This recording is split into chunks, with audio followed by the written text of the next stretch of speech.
Welcome to एग्जामपीडिया। आज है 11 मई 2020 और 11 मई 2020 से करंट अफेयर्स के जितने भी इंपॉर्टेंट क्वेश्चन हैं उन्हें हम इस वीडियो में डिस्कस करेंगे। तो चलिए शुरू करते हैं। पहला क्वेश्चन, निम्नलिखित में से किस राज्य ने अगले 3 वर्षों के लिए श्रम कानूनों को समाप्त कर दिया है? तो इसका सही आंसर है सी, उत्तर प्रदेश ने।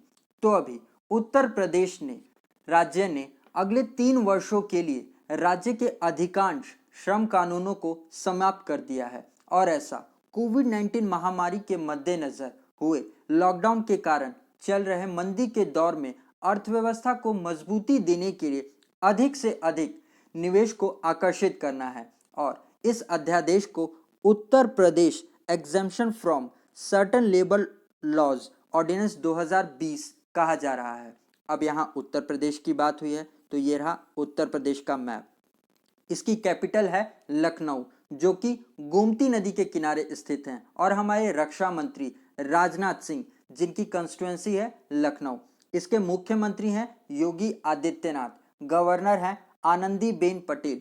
इसके अलावा अभी उत्तर प्रदेश का किंग जॉर्ज मेडिकल यूनिवर्सिटी पहला अस्पताल है प्लाज्मा थेरेपी का इस्तेमाल करने वाला और कोरोना वायरस की पूल टेस्टिंग करने वाला भी पहला राज्य उत्तर प्रदेश ही है और अभी सभी अस्पतालों में वेंटिलेटर वाले बेड की सुविधा देने वाला भी पहला राज्य उत्तर प्रदेश ही है और अभी प्रवासी लोगों की मदद के लिए प्रवासी राहत मित्र ऐप भी उत्तर प्रदेश में ही शुरू किया गया है और आयुष कवच कोविड ऐप भी यहीं शुरू किया गया है। आप इसे याद रखिएगा। अब आगे बढ़ते हैं।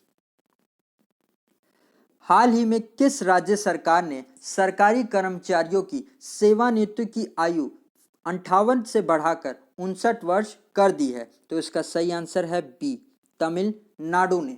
तो अभी तमिलनाडु सरकार ने राज्य सरकार के कर्मचारियों की रिटायरमेंट एज को 58 वर्ष से बढ़ाकर 59 वर्ष कर दिया है।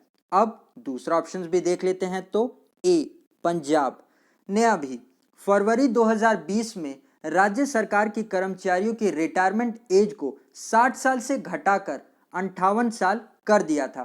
अब यहाँ तमिलनाडु की बात हुई है तो ये रहा तमिलनाडु का मैप। इसकी कैपिटल है चेन्नई, मुख्यमंत्री हैं ईडापड्डी के पलनस्वामी और गवर्नर हैं बनवारी लाल पुरोहित और तमिलनाडु का एक इम्पॉर्टेंट मंदिर है जिसका नाम है मीनाक्षी मंदिर। इसके अलावा अभी तमिलनाडु का 38वां जिला बना है जिसका नाम है महिला दुरुदई और अभी मोदी किचन की स्थापना भी यहीं की गई थी। तो आप इसे याद रखिएगा। और गाइस, अगर ये वीडियो आपको अच्छा लग रहा है और आपके आने वाले एग्जाम के लिए हेल्पफुल है तो इसे लाइक और अपने फ्रेंड्स के साथ शेयर ज़रूर करिएगा। और अगर आप इस वीडियो को पहली बार देख रहे हैं तो इस चैनल को सब्सक्राइब ज़रूर कर लीजिएगा। और अगर इन वीडियोस में आप कुछ ऐड करवाना चाहते हैं जो आपके एग्ज़ाम से इम्पॉर्टेंट है तो आप ज़रूर कमेंट करके बताइए। अब आगे बढ़ते हैं।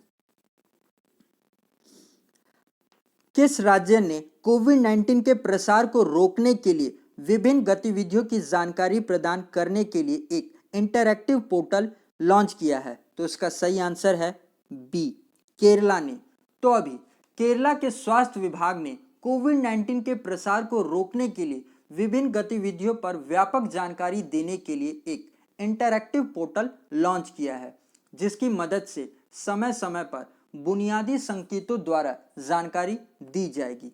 अब यहाँ केरला की बात हुई है तो ये रहा केरला का मैप जिसकी कैपिटल है त्रिवंदपुरम, मुख्यमंत्री हैं पिनई विजयन और गवर्नर हैं आरिफ मोहम्मद खान। इसके अलावा अभी कर्मी बोट नाम का रोबोट यहीं लॉन्च किया गया था और रैपिड स्क्रीनिंग के लिए तिरंगा नाम से एक वाहन शुरू की थी और कम लागत वाली कोविड-19 टेस्टिंग किट भी यहीं शुरू गई है और आयु रक्षा क्लिनिक भी यहीं शुरू की है। तो इसे आप ध्यान रखिएगा।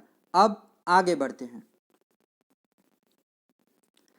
हाल ही में किस राज्य ने 1 वर्ष के लिए पान मसाला पर प्रतिबंध लगाया है? तो इसका सही आंसर है सी, झारखंड ने।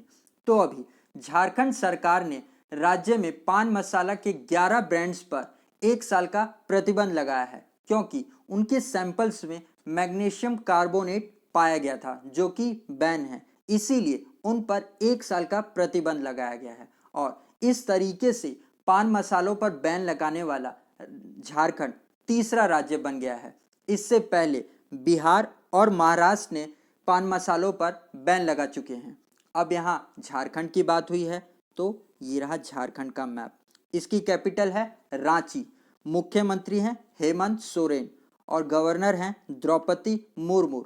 इसके अलावा अभी कोविड-19 के मरीजों को दवा और भोजन देने के लिए कोबोट रोबोट का इस्तेमाल यहीं शुरू किया गया था, तो आप इसे ध्यान रखिएगा। अब आगे बढ़ते हैं। किस राज्य ने स्वयं स्वास्थ्य की जांच करने की आवश्यकता पर जागरूकता पैदा करने के लिए प्राणवायु कार्यक्रम शुरू किया है? तो इसका सही आंसर है डी, कर्नाटक ने। तो अभी कर्नाटक सरकार ने स्वयं स्वास्थ्य की जांच करने की आवश्यकता बढ़ाने के लिए प्राणवायु जागरूकता कार्यक्रम शुरू किया है, जिसे अभी कर्नाटक के बेंगलुरु शहर में शुरू किया गया है।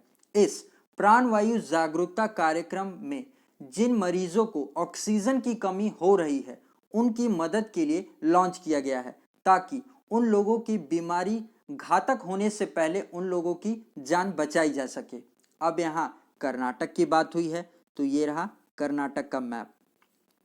इसकी कैपिटल है बेंगलुरु, मुख्यमंत्री हैं BS येदुरप्पा और गवर्नर हैं वाजुभाई वाला। अब आगे बढ़ते हैं। अंतर्राष्ट्रीय मातृ दिवस कब मनाया गया? तो इससे मनाया गया है डी, 10 मई को। तो हम 10 मई को अंतर्राष्ट्रीय मातृ दिवस मनाते हैं। वैसे तो ये दिन मई के महीने में दूसरे संडे को मनाया जाता है, इसलिए इस बार 10 मई को मनाया जा रहा है। अब ये इंपॉर्टेंट डेज वाला क्वेश्चन है, तो हम इस महीने के इंपॉर्टेंट डेज को एक बार रिवाइज कर लेते हैं। तो ये देखिए, 1 मई को हमने क्या मनाया? 1 मई को हमने इंटरनेशनल लेबर डे मनाया और 1 मई को ही हमने महाराष्ट्र और गुजरात का स्थापना दिवस भी मनाया। 2 मई को हमने वर्ल्ड टूना डे मनाया, टूना एक मछली का नाम होता है। 3 मई को हमने वर्ल्ड प्रेस फ्रीडम डे मनाया, जिसकी थीम थी जर्नलिज्म विदाउट फियर और फेवर।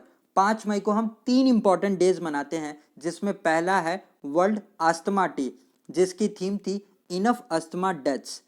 5 मई को हमने दूसरा इंपॉर्टेंट डे मनाया वर्ल्ड हैंड हाइजीन डे, जिसकी थीम थी save lives clean your hands. 5 मई को हमने तीसरा इंपॉर्टेंट डे मनाया इंटरनेशनल मिडवाइफ डे। मिडवाइफ हम दाई माँ को कहते हैं, जिसकी थीम थी celebrate demonstrate mobilize unite our time is now. अब आगे बढ़ते हैं। 7 मई को हमने मनाया इन वर्ल्ड एथलेटिक्स डे। 8 मई को मनाया वर्ल्ड थैलेसीमिया डे। थैलेसीमिया एक रक्त रोग का नाम होता है। 9 मई को हमने मनाया विश्व प्रवासी पक्षी दिवस और 10 मई को हमने मनाया इंटरनेशनल मदर्स डे। तो आप इसे याद रखिएगा। अब हम आगे ऐसे ही हर इंपॉर्टेंट डेज के दिन सारे इंपॉर्टेंट डेज एक बार रिवाइज किया कर लिया करेंगे। अब आगे बढ़ते हैं। निम्नलिखित में से किस देश ने महामारी में से धीरे धीरे निकलने के लिए एक पीढ़ी में एक बार परिवहन क्षेत्र में निवेश का प्रस्ताव दिया है? तो इसका सही आंसर है ए, यूनाइटेड किंगडम ने।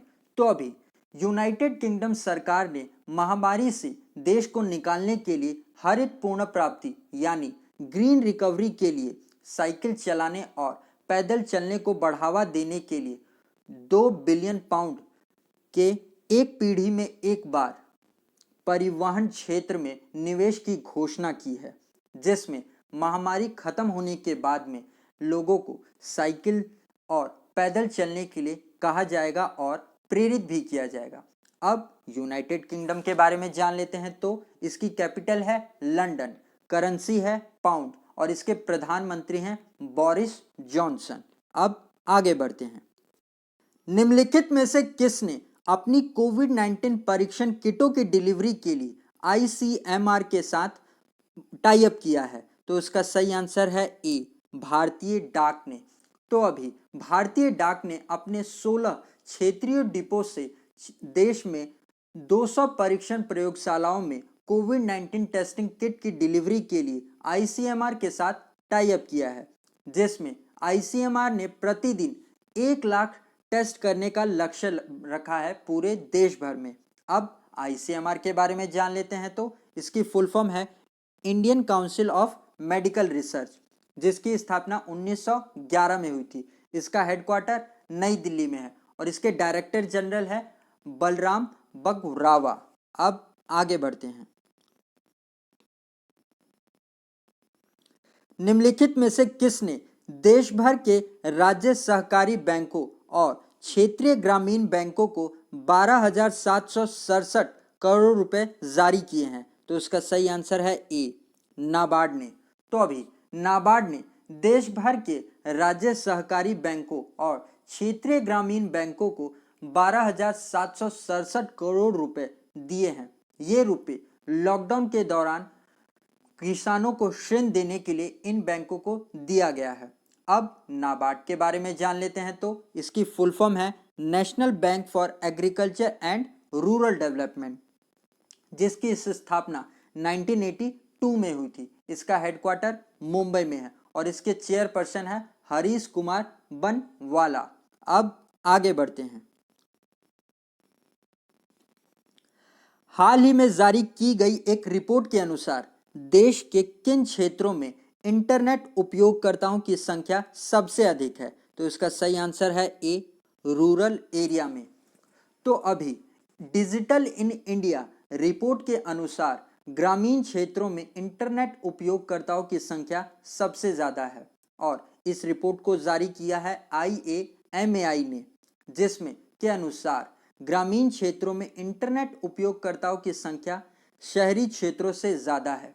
लेकिन इसी रिपोर्ट में बताया गया है कि भले ही ग्रामीण क्षेत्रों में उपयोगकर्ताओं की संख्या ज़्यादा है, पर ज़्यादा समय तक इस्तेमाल करने के मामले में शहरी क्षेत्र सबसे आगे है। अब IAMAI के बारे में जान लेते हैं। तो इसकी फुल फॉर्म है internet and mobile association of India, जिसकी स्थापना 2004 में की गई थी। इसका हेडक्वार्टर मुंबई में है और इसके प्रेसिडेंट हैं सुबोय रॉय। अब आगे बढ़ते हैं। और गाइस, अगर अभी तक आपने इस चैनल को सब्सक्राइब नहीं किया है तो वीडियो की नोटिफिकेशन के लिए ज़रूर सब्सक्राइब कर ले। आज के लिए इतना ही। Thanks for listening.